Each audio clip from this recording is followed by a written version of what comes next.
Sacrilège sur sacrilège, ce couple profitait de leur amour quand soudain, les initiés d'un cercle diabolique apparaissent dans la pièce. Suivez cette scène jusqu'à la fin pour bien comprendre. La copine panique en voyant leur présence.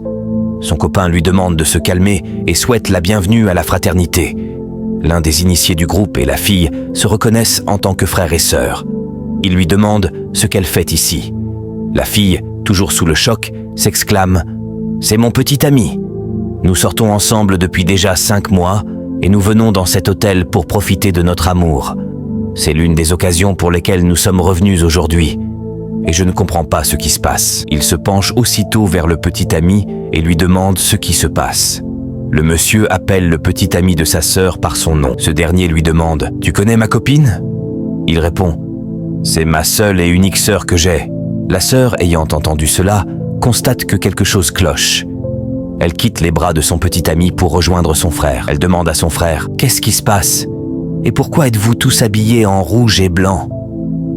Le grand maître ne dit rien pendant un bon moment, écoutant simplement la conversation. Le frère prend la parole et dit à son lié du même cercle « Cher ami, tu devras chercher une autre personne. Tu ne peux pas donner ma sœur en sacrifice. C'est ma seule et unique sœur, je l'aime tellement. » Il lui répond « Comment peux-tu me dire de chercher une autre personne ?» Le grand maître demande au petit ami « Qui est la personne que tu souhaites donner en sacrifice ?» Il répond « La voilà devant vous, grand maître. » Le frère s'écrie « Non, non, tu ne peux pas donner ma sœur en sacrifice en ma présence. Je ne peux pas le supporter. Je ne pourrai jamais supporter cette douleur. C'est ma seule et unique sœur. » Il implore le pardon du grand maître pour qu'il n'accepte pas sa sœur comme sacrifice. Son ami du cercle lui demande « C'est quoi tout ce drame? Tu ne vois pas que ta sœur a grossi? Tu ne lui as pas demandé d'où elle tire l'argent pour se faire belle et le reste? J'ai dépensé beaucoup d'argent pour ta sœur. J'ai dépensé des millions pour elle. » Le frère demande à sa sœur en pleurs « Je t'ai demandé et tu m'as dit que tu n'avais rien. » Elle répond « Tu as littéralement tout fait pour moi, mais tu sais que je suis une femme et j'ai besoin de certaines choses en plus. C'est la raison pour laquelle, quand il m'a dragué, j'ai accepté, compte tenu des cadeaux et de tout ce qu'il faisait pour moi. J'en voulais juste un peu plus pour ajouter à ce que tu me donnes. Incroyable. » Le frère commence à s'en prendre à sa sœur, lui reprochant de toujours se méfier, de ne pas se laisser emporter par les choses matérielles. La sœur répond qu'elle ne savait pas qu'il serait un jour confronté à ce genre de situation. Elle s'approche de son petit ami. « Chérie, tu as dit que tu m'aimais, n'est-ce pas? S'il te plaît, ne me donne pas en sacrifice. » Son petit ami répond « Oui, je t'aime. C'est la raison pour laquelle je faisais tout ça pour toi. Oui, je t'aime tellement. » Le grand maître reste toujours silencieux. Le frère de la sœur réplique « Tu dois chercher une autre personne pour ton sacrifice. Tu dois être un homme. Toi aussi, tu as utilisé les enfants d'autrui. » Une dispute éclate entre le frère et le petit ami de sa sœur. Mais le grand maître ne les laisse pas aller plus loin et les interrompt. C'est incroyable mais vrai.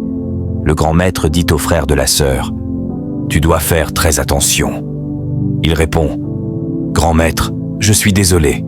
Cette douleur serait trop difficile à supporter. C'est ma sœur, mon unique sœur. Elle est tout ce que j'ai dans ce monde. Elle est ma famille.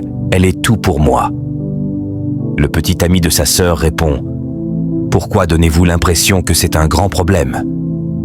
Le grand maître reprend la parole. « Ce n'est pas la faute de ton ami du même groupe.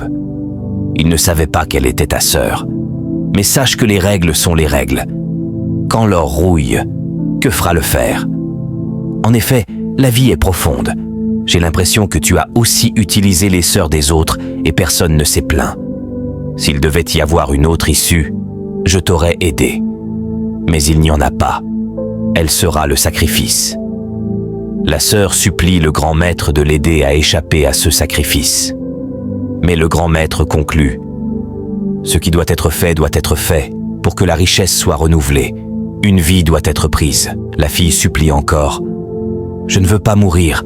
Pardonnez-moi. » Le grand maître tend le bâton magique au petit ami et lui dit « Tu sais ce que tu as à faire. » À ce moment, La sœur supplie son frère de demander pardon au grand maître de sa part. Compte tenu des avertissements de son maître, son frère ne peut plus dire un mot. Son petit ami, le cœur serré, pose le bâton magique sur la tête de sa petite amie.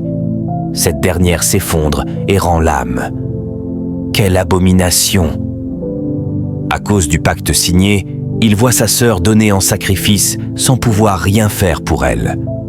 À cause du pacte qu'il a juré de respecter, il assiste impuissant à la mort de sa propre sœur, la seule personne qu'il aimait vraiment, la seule famille qui lui restait, son pilier, son monde. Et pourtant, il n'a rien pu faire.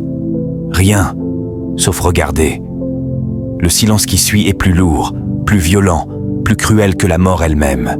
Un silence qui hurle dans son âme, un vide qui ne sera jamais comblé. C'est pitoyable, mes frères, vraiment pitoyable. Il dit au grand maître, « J'ai besoin d'une faveur de votre part. J'ai besoin aussi de cette faveur venant de la fraternité. » Le grand maître lui demande de faire sa demande. Il dit, « J'aimerais que vous me permettiez de ramener son corps pour l'enterrement. Je veux donner à ma sœur un enterrement digne. » Le grand maître furieux répond, « Pourquoi as-tu permis à ta langue de dire une telle chose? Tu sais bien comment se font les choses. Avez-vous déjà donné un sacrifice et permis à la famille de l'enterrer ?» Ils répondent tous « Non ». Le grand maître continue. « Tu es pleinement conscient de ce à quoi sert le corps une fois qu'une personne est sacrifiée. Dans notre coutume, tu sais bien que le corps revient à la fraternité, et ce qui doit être fait se fera. » Une fois que le grand maître a fini de parler, ils observent une minute de silence. Mais le petit ami arrache des mains de son frère le corps de sa copine et l'emporte. Chers frères et sœurs, parfois, derrière les cadeaux, l'amour et les promesses, se cachent les intentions les plus sombres. Ne sacrifiez jamais votre vie, ni votre dignité, pour des illusions. Soyez toujours vigilants, car tout ce qui brille n'est pas or. Si cette histoire vous a touché, n'oubliez d'aimer la vidéo, de vous abonner et d'activer la cloche de notification pour ne rien rater des prochaines vidéos. Partagez aussi cette vidéo autour de vous pour faire réfléchir. Merci d'être là.